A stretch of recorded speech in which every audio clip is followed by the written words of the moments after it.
Agora abramos a palavra de Deus no momento da pregação, na carta de Paulo aos Efésios, carta que estamos expondo, no capítulo 5, versículos de 15 a 17. Efésios 5, de 15 a 17, diz assim a palavra de Deus: Portanto, vede prudentemente como andais, não como nécios, e sim como sábios, remindo o tempo, porque os dias são maus. Por esta razão, não vos torneis insensatos, mas procurai compreender qual a vontade do Senhor. Amém. Nós vamos pregar nesta noite sobre o perfil de um crente prudente. Meus irmãos, é muito vergonhoso quando um crente procede como se ainda fosse do mundo. Traz uma tristeza muito grande aos seus irmãos. Também uma comiseração, porque nós sabemos das fraquezas que acometem todos os humanos. Mas quando nós sabemos de um crente que voltou à lama, isso nos dói profundamente o coração. Basta saber que o crente cometeu uma atitude indigna, e foi pública, e foi grave, uma só. Isso nos traz grande constrangimento, porque esse modo de agir indigno é um modo antigo, quando nós ainda não éramos crentes, vivíamos nas trevas, na nossa ignorância, na nossa brutalidade. Isso compromete profundamente o testemunho cristão. Paulo, na sua carta, ele já fez a exposição da doutrina, e sabemos que nessa parte que estamos pregando ultimamente, ele já está na parte prática da carta.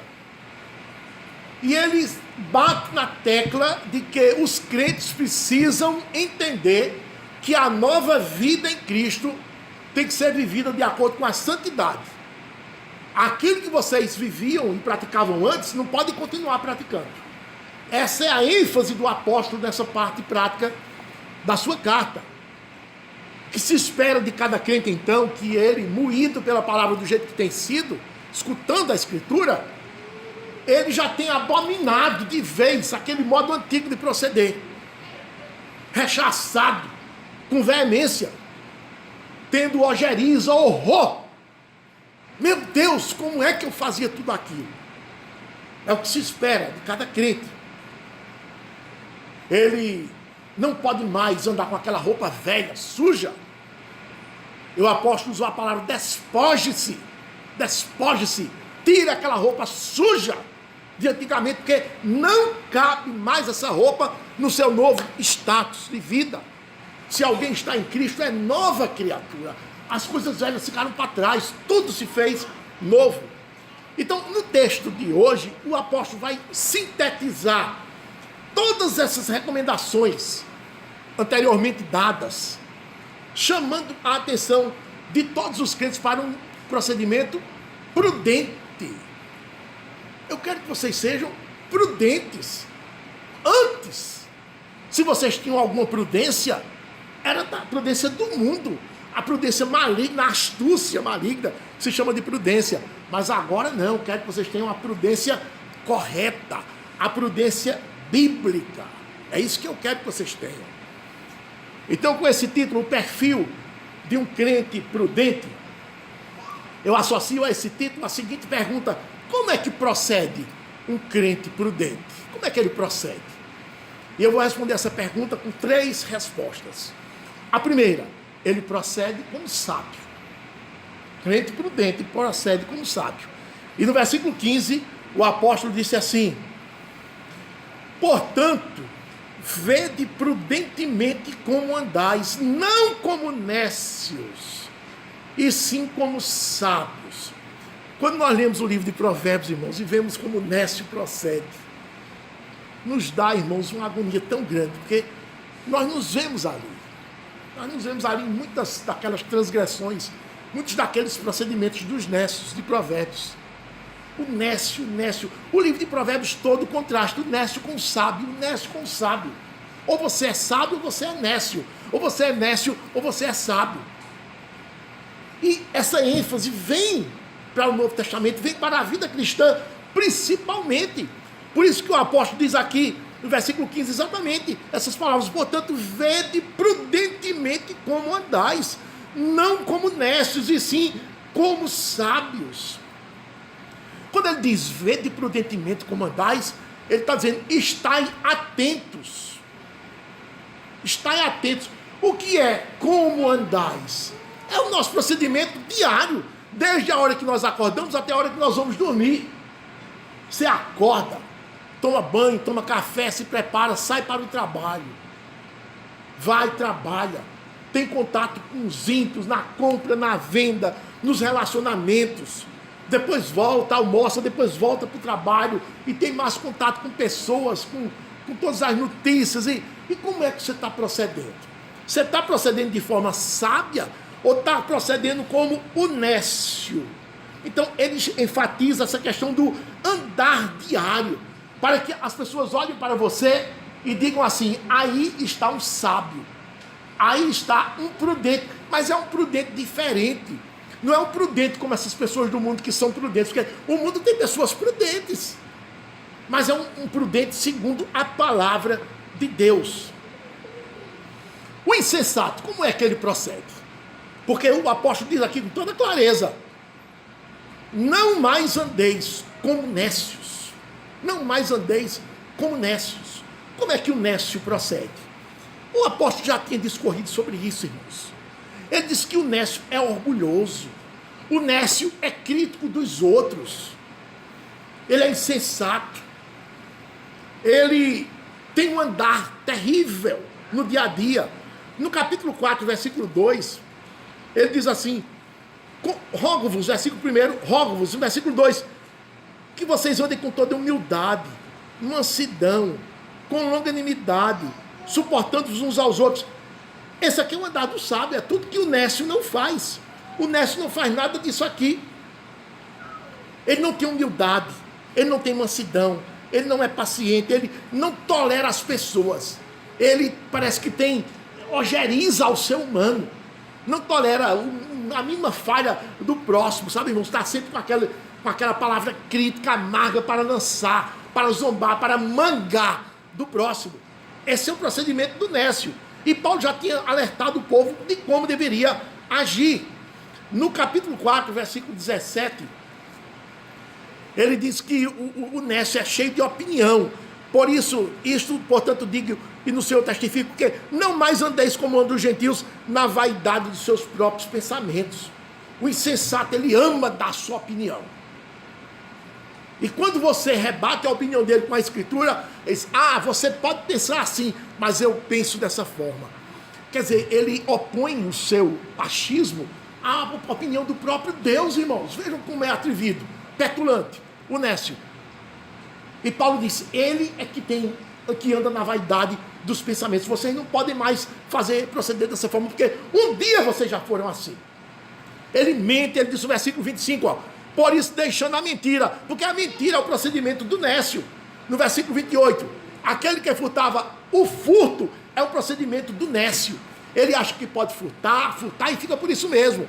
Ele não é capaz de enxergar que tem uma lei, que a lei pode apanhá-lo, que a lei pode puni-lo, que a lei pode envergonhá-lo, a si, a sua família, a sua prole, ao nome do seu pai, que era um homem probo, honesto. Ele não enxerga nada disso, porque ele é insensato. No versículo 29, é cheio de palavras torpes na boca. Isso é um nécio. É cheio de cólera, de ira, de blasfêmia. No versículo 31, longe de vós toda amargura, cólera, ira, gritaria, blasfêmia, porque esse é o comportamento do nécio. No capítulo 5, versículos 3 e 4, ele diz que o nécio vive naquela imundície sexual, nada o controla, mas é impudicícia, toda sorte de impurezas ou cobiça, nem sequer se nomeia entre vós. Isso é o procedimento do nécio. Conversação torpe, palavras vãs, chocarrices, coisas inconvenientes. O apóstolo grita: vede prudentemente como andais, estai atento ao vosso viver diário. O crente não pode andar no dia a dia com mentira, com piadas imorais, palavras picantes, para suscitar o gracejo, muitas vezes dos ímpios. Isso é inconveniente, meus irmãos. Vejam prudentemente como vocês andam, não como nécios. Alguém que foi alcançado pela graça, o foi para deixar a vida errada, deixar a vida pervertida. Deus não alcança ninguém com a graça para o sujeito continuar vivendo da mesma forma. Há de haver uma mudança radical, é exigido. O sábio, ele identifica rapidamente as propostas indecentes que ele recebe. E ele rejeita de imediato. Isso aí é o procedimento antigo. Não vou nessa mais não. Ele diz, não vou nessa mais não. Não vou nessa mais. Ele identifica rapidamente, irmãos, todas essas propostas indecentes que recebe. Ele recebe propostas das circunstâncias para ser orgulhoso, mas ele rejeita. Ele diz, a Escritura me manda andar com toda humildade e não com orgulho. Humildade e mansidão.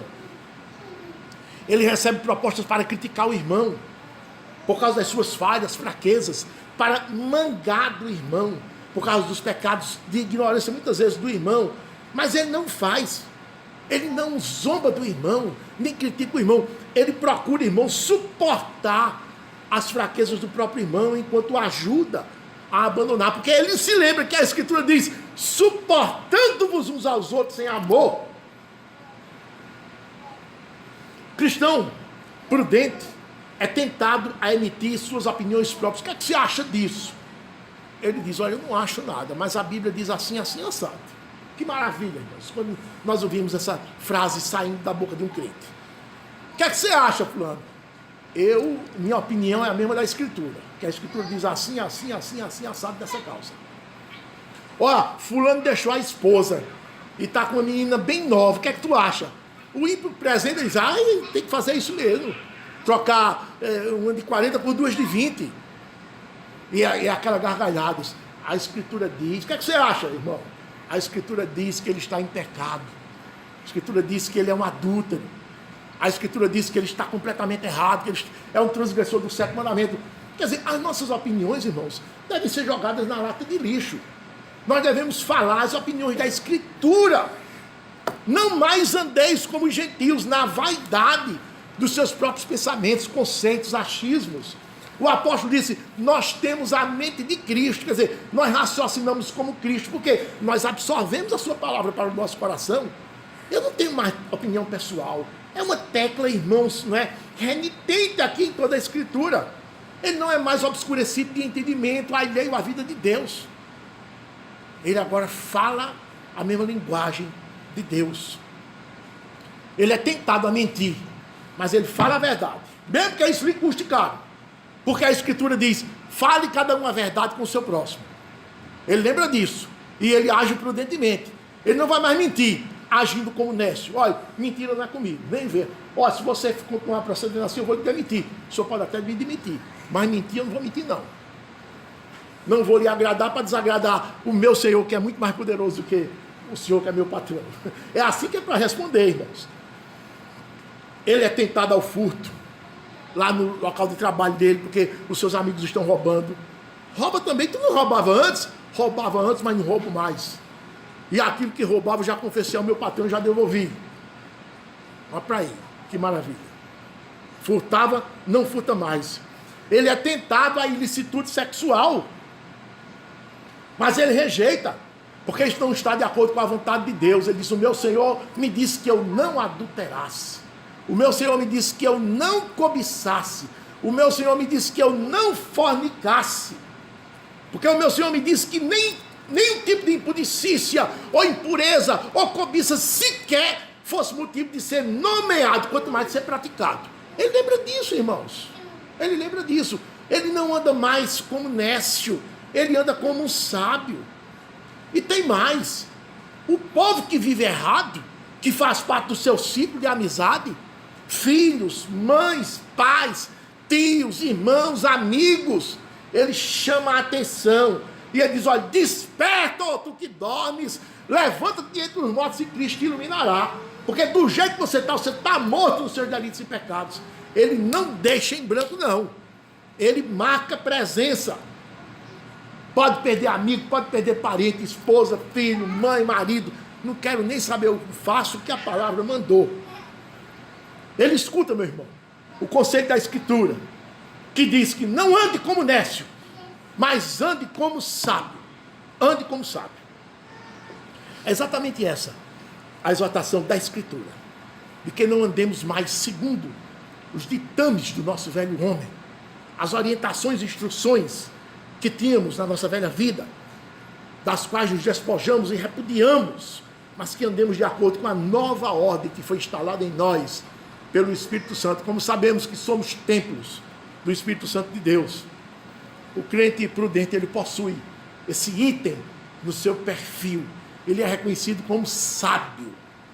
Ele não anda de modo insensato, mas de modo avisado, de modo prudente, de modo sábio, ouvindo a Escritura. No seu dia a dia ele está ali em contato com a Escritura. Parece que a Escritura está aqui do lado dele. Como foi dito esta manhã, Jesus está aqui do nosso lado. Jesus está aqui do nosso lado. Onde quer que estejamos. Por conta da sua onipresença. Pergunto a você, como é que você tem andado?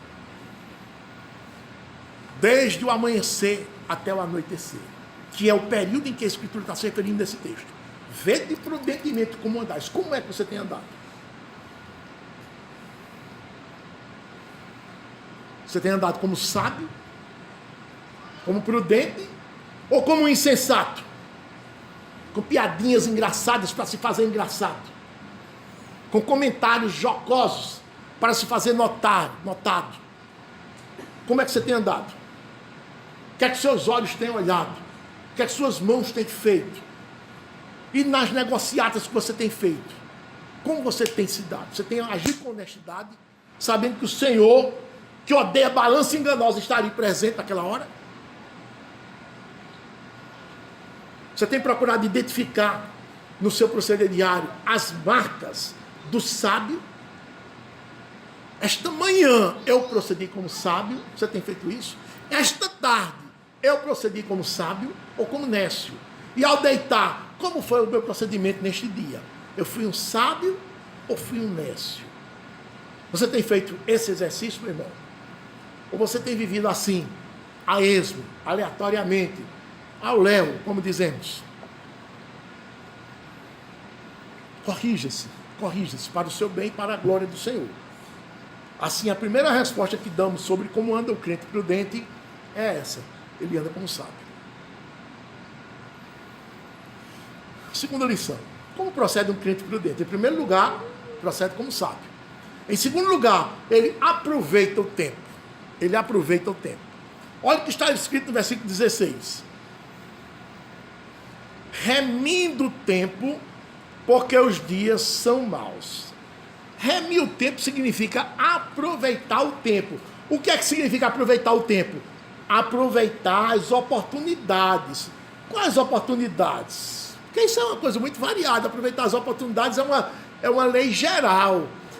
Pelo contexto, sabe, irmãos? Pelo contexto da carta toda, o apóstolo está dizendo o seguinte: você não deve perder a oportunidade de mostrar a todas as pessoas as mudanças que o Evangelho operaram em você. Mudanças todas milagrosas. Milagrosas. Você não deve perder nenhuma oportunidade do dia de mostrar essas mudanças. Deus faz questão que você exiba essa transformação.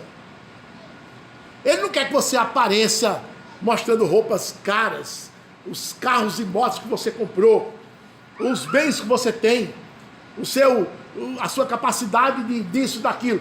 Ele quer que você mostre no seu procedimento diário as transformações milagrosas que o Evangelho fez na sua vida.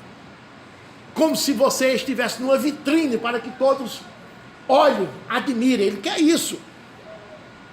Por isso que ele ordena que o crente não deve perder a oportunidade de mostrar às pessoas as mudanças milagrosas que só o Evangelho faz na vida de um pecador. Não deixe passar isso, não. Aliás, essa inclusive, meus irmãos, é a forma mais eficaz de mostrar Cristo ao mundo. Os irmãos sabem disso. Por quê? Porque quando Cristo ressuscitou, só quem viu Cristo ressuscitado foram os crentes. Nenhum incrédulo viu Jesus ressuscitado. Nenhum. Então, para o incrédulo, tem duas alternativas. Jesus continua no túmulo. Ou senão, ele diz, Jesus ressuscitou. Ele, incrédulo, Jesus ressuscitou. Como é que você sabe? Eu vou lhe apresentar uma pessoa, para você ver que se Jesus não está nele. Vou lhe apresentar. Aí ele vai a você e lhe apresenta você como essa pessoa que mostra Jesus na vida. Esse foi um método maravilhoso, sábio, milagroso, que Deus escolheu para mostrar o seu Filho ressuscitado ao mundo. Ele quer que o mundo veja o seu Filho ressuscitado vivendo na vida dos seus filhos. Não foi por isso que Paulo disse, olha, não mais eu, mas Cristo vive em mim. Gálatas 2:20. Não é ele que está dizendo que Cristo vive em mim, por ele está dizendo não, porque as pessoas veem. As pessoas viam Cristo vivendo em Paulo. O irmão quer ver como isso funciona na prática, essa questão de ser uma pessoa que aproveita bem o tempo, aproveitar as oportunidades, ser uma pessoa que tenha utilidade na utilização do tempo, não deixa passar uma oportunidade. Eu quero que os irmãos acompanhem apenas comigo um dia com Jesus. Vamos ver um dia com Jesus, como Jesus traçava o dia dele, como ele aproveitava o tempo dele no dia a dia. Abra a sua escritura em Marcos 1.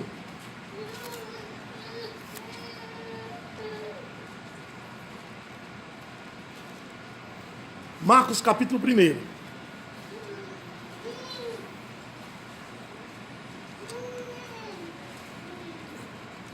Versículo 21.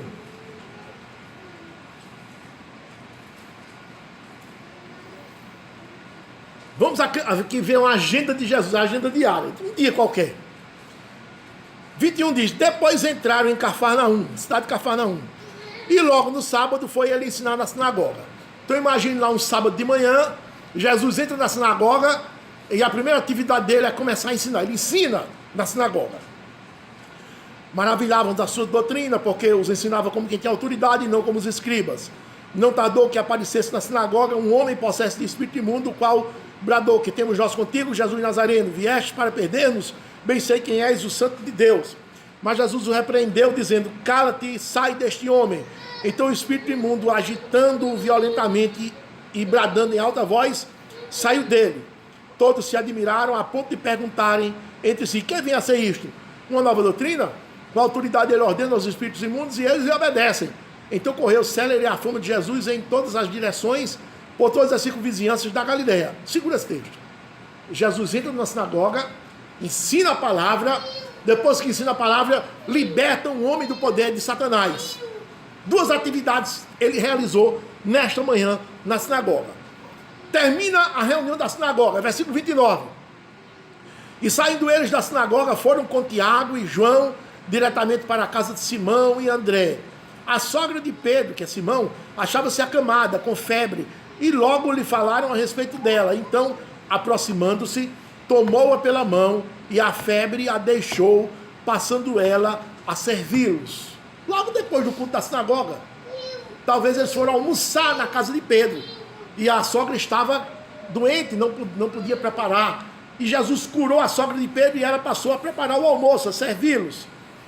Nesse mesmo dia, versículo 32, ao cair a tarde, ao cair do sol, trouxeram a Jesus todos os enfermos endemoniados. Irmãos, imagina aquela fila do INSS, fila do Fundo Rural, a fila para se inscrever para um concurso, imagina, dá volta no quarteirão, todos vieram ali, e Jesus curou. Toda a cidade estava reunida à porta. 33. E ele curou muitos doentes de toda sorte de enfermidades. Também expeliu muitos demônios, não lhes permitindo que falassem, porque sabiam quem ele era. Tendo se levantado alta madrugada daquele mesmo dia, saiu, foi para um lugar deserto e ali orava. A turma dormindo, ele orando. Vai amanhecendo o dia seguinte, procuraram diligentemente Simão e os que com ele estavam. Tendo encontrado, lhe disseram, todos te buscam.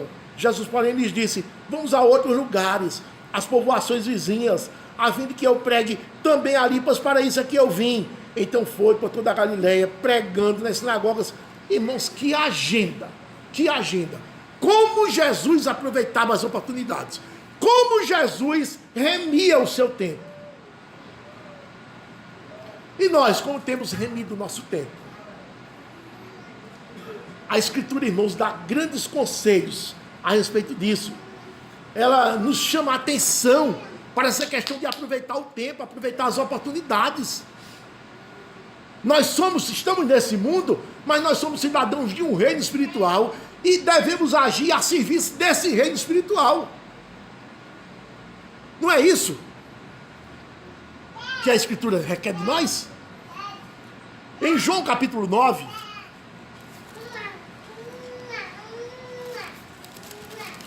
versículo 24, versículo 4, Jesus nos alertou para isso. Ele disse assim, João 9,4: é necessário que façamos as obras daquele que me enviou. Ele disse, não é necessário que eu faça, não.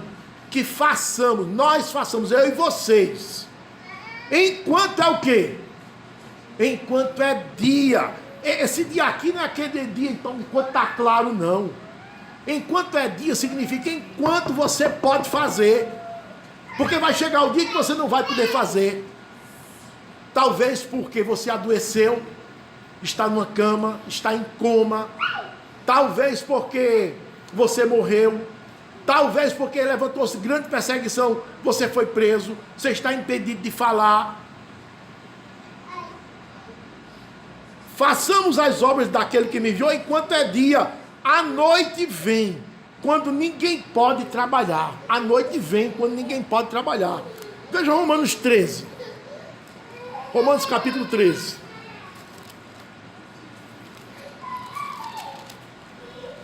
Versículos 11 a 13.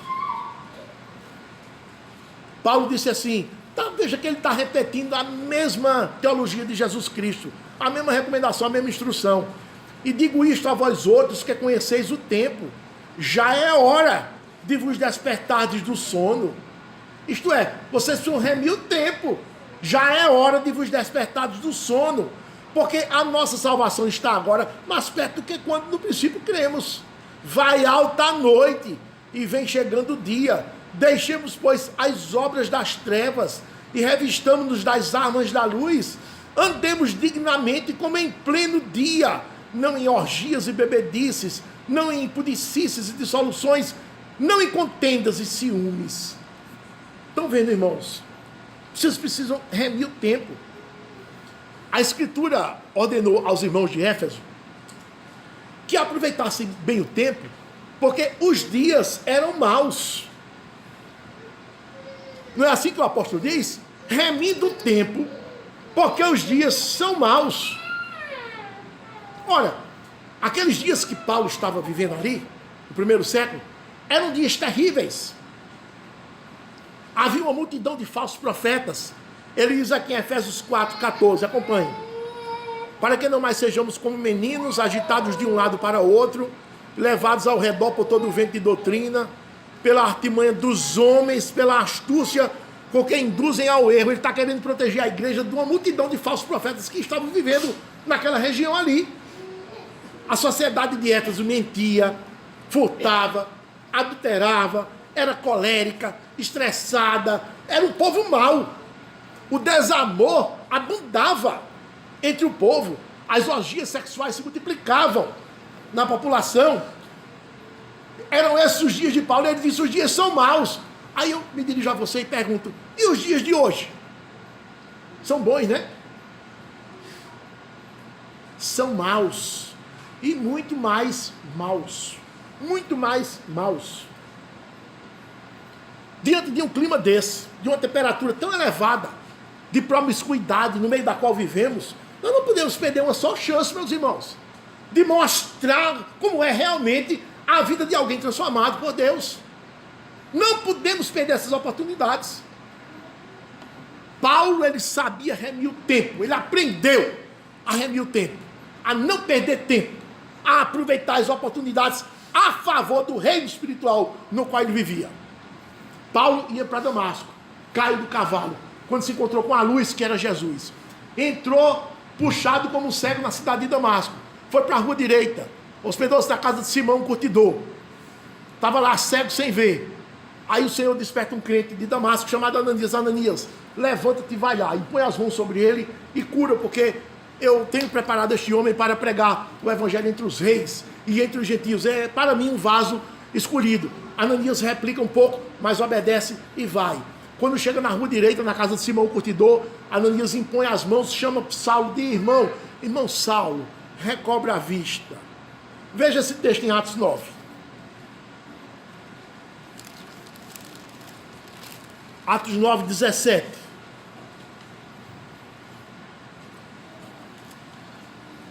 Então Ananias foi, e entrando na casa, impôs sobre ele as mãos, dizendo: Saulo, irmão, o Senhor me enviou, a saber, o próprio Jesus que te apareceu no caminho por onde vinhas, para que recuperes a vista e fiques cheio do Espírito Santo.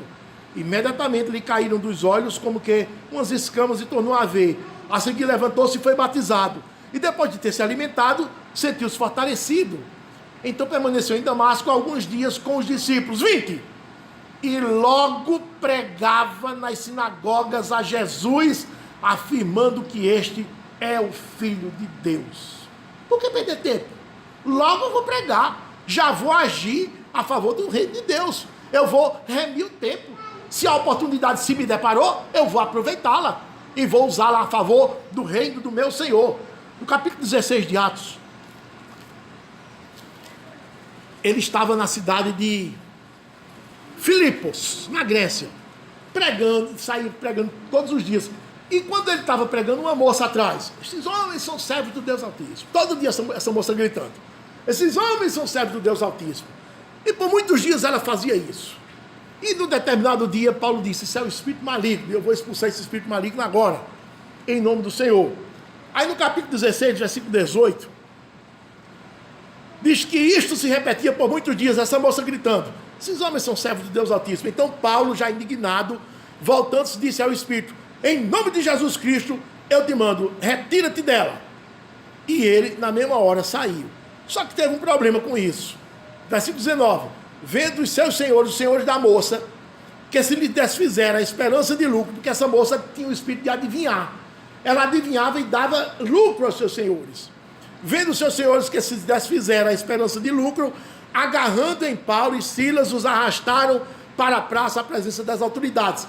Irmãos, teve um auê tão grande na cidade de Filipos nessa tarde, que resultou na prisão de Paulo e de Silas.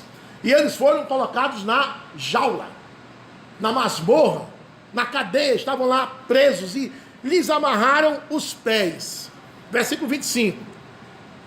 Por volta da meia-noite, Paulo e Silas oravam e cantavam louvores a Deus. Nada de dormir, nada de dormir. Passaram o dia pregando, de tarde teve a confusão, foram presos, estão na cadeia, meia-noite estão ali orando e cantando. Cantando o quê?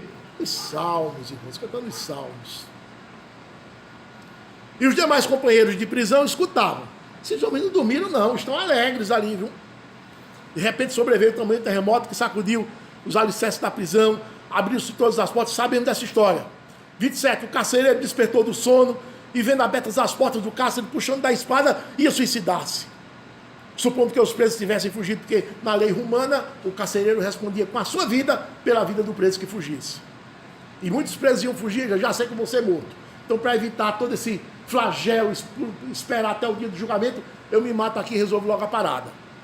Paulo bradou em voz alta: não te faças nenhum mal, que todos aqui estamos. Não fugiu ninguém. Se você se matar, sua vida não corre perigo. Então o carcereiro, tendo pedido uma luz, entrou precipitadamente e trêmulo, prostrou-se diante de Paulo e Silas. Depois, trazendo-os para fora, disse: senhores, que devo fazer para ser salvo? Respondeu-lhe: crê no Senhor Jesus, serás salvo tu e a tua casa. E lhe pregaram a palavra de Deus e a todos os de sua casa. Naquela mesma hora da noite, isso já vai para 1 ou 2 da manhã, depois de todo esse episódio da cadeia ter se aberto. Cuidando deles, lavou-lhe os vergões dos açoites. A seguir, foi ele batizado e todos os seus. Então, levando-os para a sua própria casa, lhes pôs à mesa de madrugada. E com todos os seus manifestaram grande alegria por terem crido em Deus. Quando amanheceu, os pretores enviaram oficiais de justiça com a seguinte ordem: põe aqueles homens em liberdade. Então o carcereiro comunicou a Paulo estas palavras. Os pretores ordenaram que fossem postos em liberdade. Agora, pois, saída em paz. Paulo, porém, replicou: sem ter havido processo formal contra nós, nos açoitaram publicamente e nos recolheram ao cárcere, sendo nós cidadãos romanos, querem agora as ocultas lançar-nos fora? Não será assim. Pelo contrário, venham eles e pessoalmente nos ponham em liberdade. Os oficiais de justiça comunicaram isso aos pretores e estes ficaram possuídos de temor quando souberam que se tratava de cidadãos romanos. Então foram ter com eles e lhes pediram desculpas e, relaxando-lhes a prisão, rogaram que se retirassem da cidade. Tendo se retirado do cárcere, dirigiram-nos para a casa de Lídia e, vendo os irmãos os confortarem, então partiram. Irmãos, isso é uma agenda louca. Isso é uma agenda que parece, ele não perde um minuto a favor do reino de Deus, não perde um minuto. Entra de um dia para o outro, de madrugada, pregando, batizando, jantando, falando da palavra de Deus. Parece uma coisa de outro planeta, isso aqui. Nós olhamos, quando nós nos medimos com relação a isso, dá vontade de desistir. Como Paulo sabia remir o tempo? Como esses homens sabiam remir o tempo? Como eles aproveitavam as oportunidades a favor do reino de Deus? Como? Era um negócio impressionante. Aí eu pergunto a você, como você tem aproveitado o seu tempo? Eu tenho aproveitado o meu tempo, a maior parte do meu tempo eu passo na internet. Bate-papo da UOL. É lá que eu passo a maior parte do meu tempo. Nas redes sociais. Na cama, eu gosto muito de dormir. Na mesa, eu gosto muito de comer. No parque, eu aproveito meu tempo no campo de futebol, na praia, na frente da TV, na academia. E uma visita que alguém me pediu. Fica para depois, né? Estou muito cansado. Fica para depois. É aquela chance que você teve de entrar com a verdade ali, quando Deus foi criticado, você estava presente e foi emitida uma opinião agressiva à santidade de Deus, ao caráter de Deus. Você ficou calado. Você ficou calado. Você não aproveitou a oportunidade. Você não remiu o seu tempo.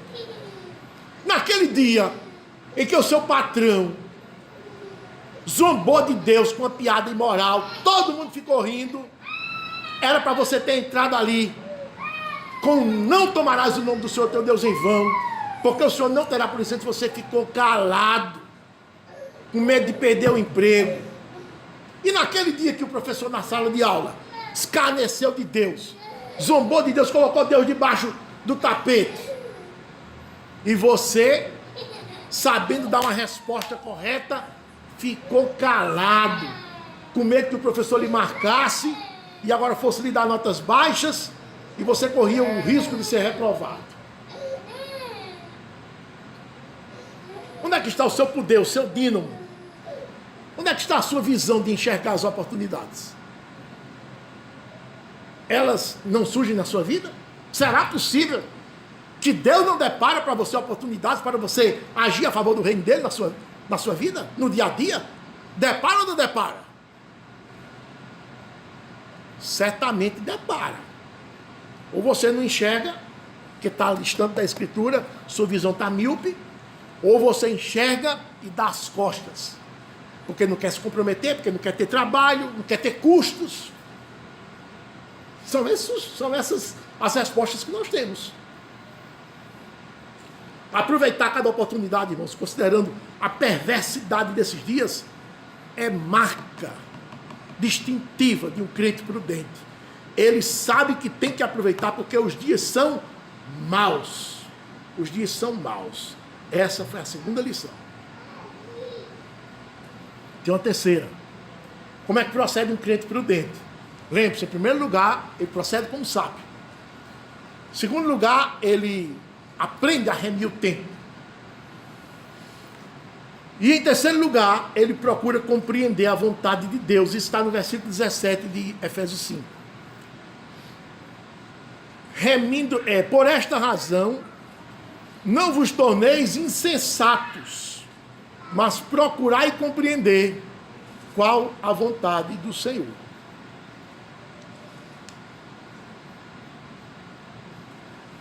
Isso aqui é o grande calo na vida dos cristãos.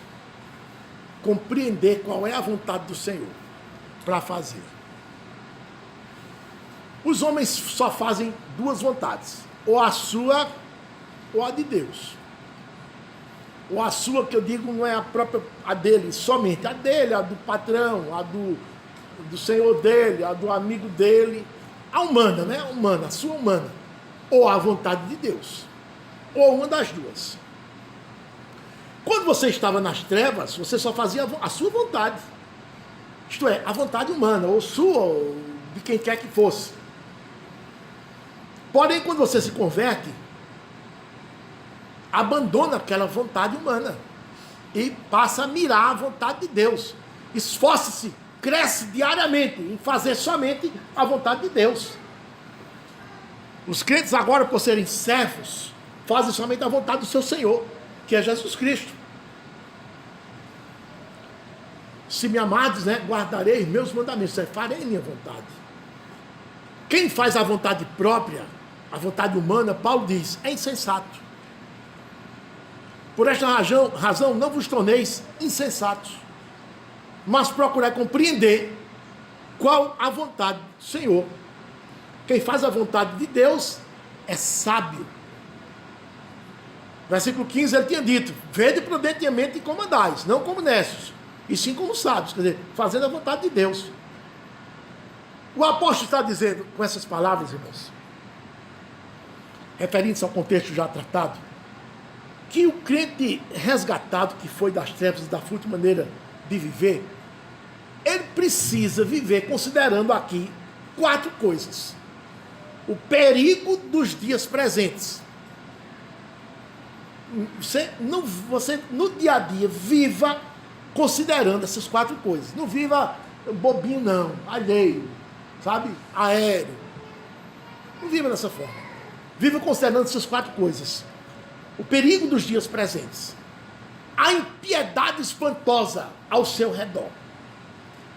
As oportunidades surgidas tão raras e preciosas.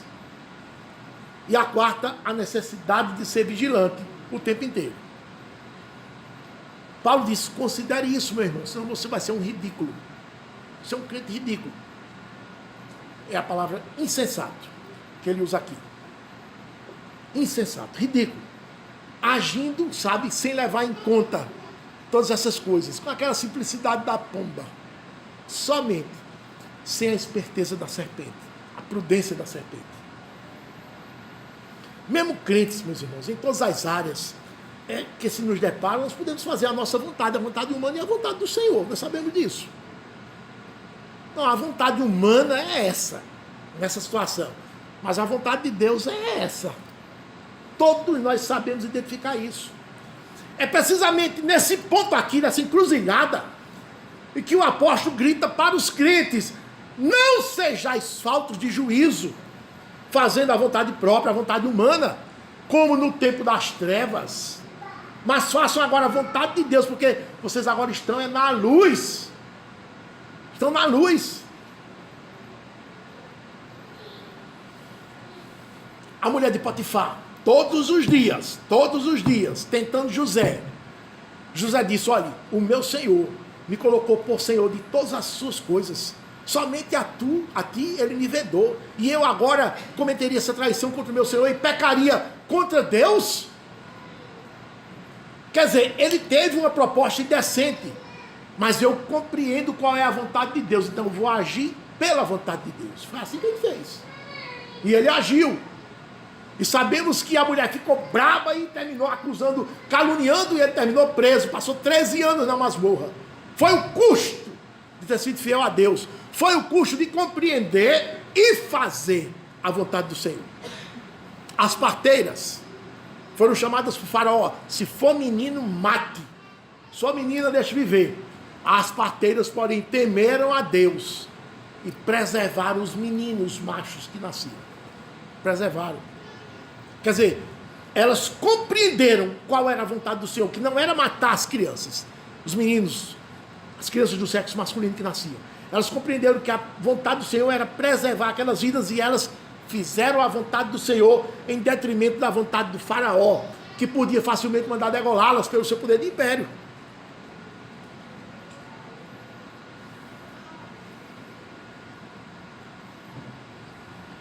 Ana, todos os dias era afligida por Penina.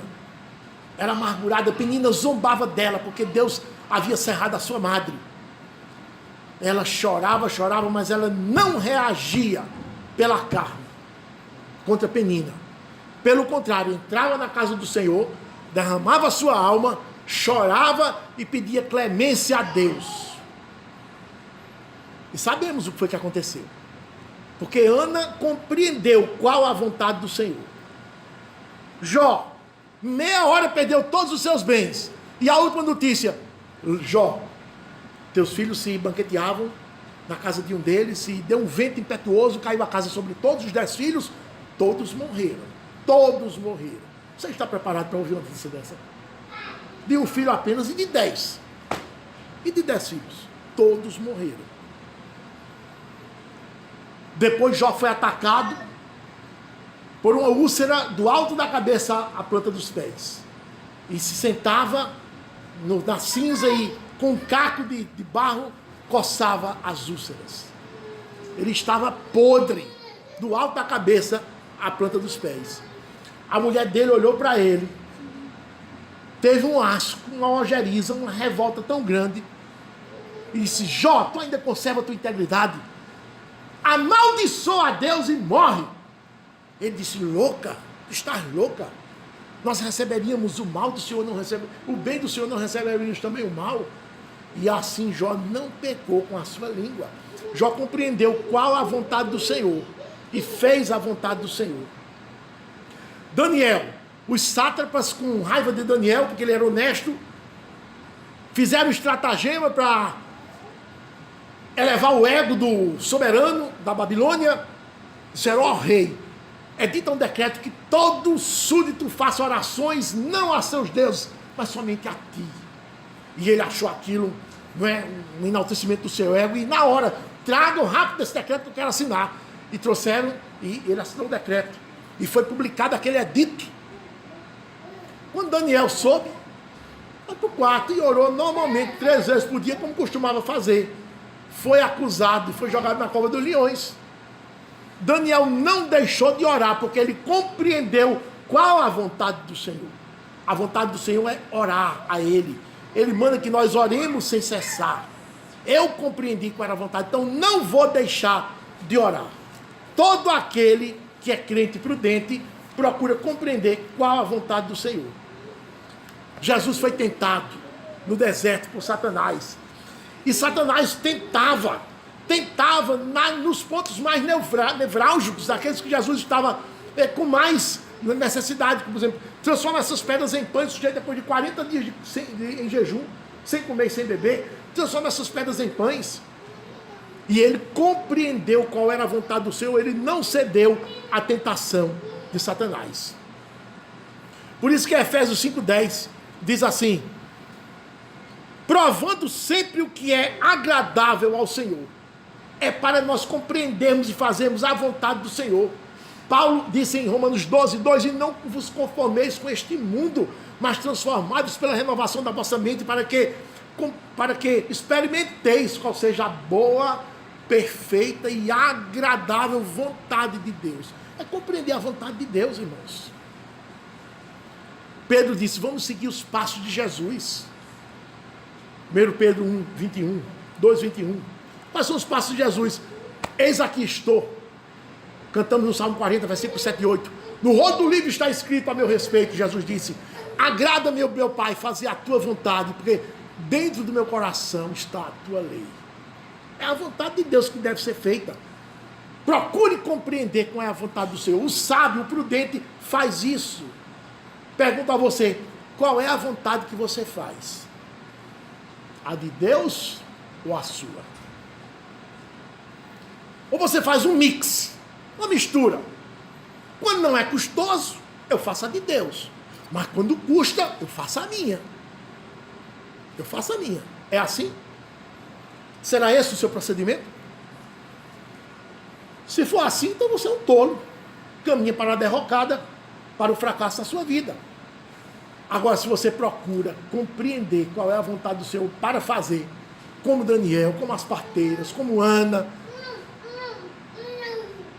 como José, como Jesus, todos os santos, igualmente procederam, então você vai ser vitorioso. Vitorioso porque vai fazer a vontade de Deus. Então, procurar compreender qual a vontade de Deus para cada situação é marca registrada do crente prudente. Ele sabe que se eu fizer a vontade humana, eu vou fracassar. Então, não vou fazer. Eu vou procurar compreender qual é a vontade de Deus para fazer. Porque eu quero que a coisa dê certo. Não, óbvio, é o óbvio. Concluo dizendo o seguinte, irmãos. Existem 3 coisas que nós podemos afirmar. A primeira é que há muitos crentes prudentes. Há sim, muitos crentes prudentes, que agem como sábios, aproveitam o tempo, sabem remir o tempo, sabem aproveitar as oportunidades, agem segundo a vontade de Deus. Que maravilha! Que padrão a ser seguido. A segunda coisa que podemos afirmar é que há mais crentes ainda fazendo uma mistura de ritmos. Mistura de ritmos. Agem como nécios. Perdem as oportunidades, fazem coisas segundo a vontade, não podem inteiramente. Eles mesclam aqui e acolá, fazem a vontade de Deus. Umas coisas agem de conformidade com a vontade de Deus e outras não. Preferem fazer do seu jeito. Mas às vezes eles agem do seu jeito porque não sabem qual é a vontade de Deus. Agora o pior, não procuram saber.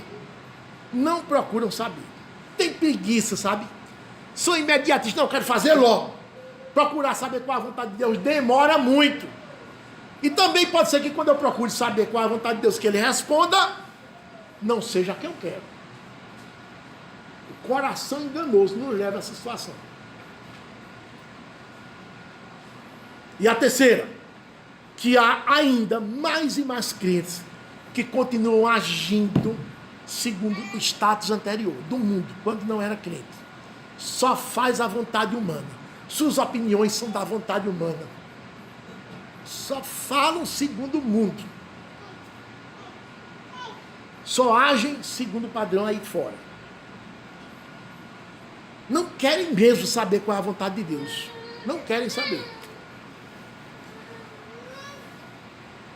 Mas eu quero dizer a você o seguinte: tem que ser do jeito de Deus. Se você de fato é um crente e não tem costume de fazer a vontade de Deus, Ele vai fazer com que você faça. Doa quanto doer. Vai doer, vai doer. Porque você apresenta resistência desde já, vai doer. Mas Ele vai tratar de você. Vai lhe disciplinar com muitas dores, muitos chicotes, mas vai ser para o seu bem. Redundar para o seu bem. No processo vai doer muito. Mas no final vai servir para o seu bem. Mas o que Ele vai fazer? Vai. Se você ouviu com atenção todas essas exortações, então a pregação lhe penetrou no coração. E você procurará mudar o quanto antes, aperfeiçoando-se, né? E o meu desejo é que seja dessa forma. Quem tem ouvidos para ouvir, ouça. Amém.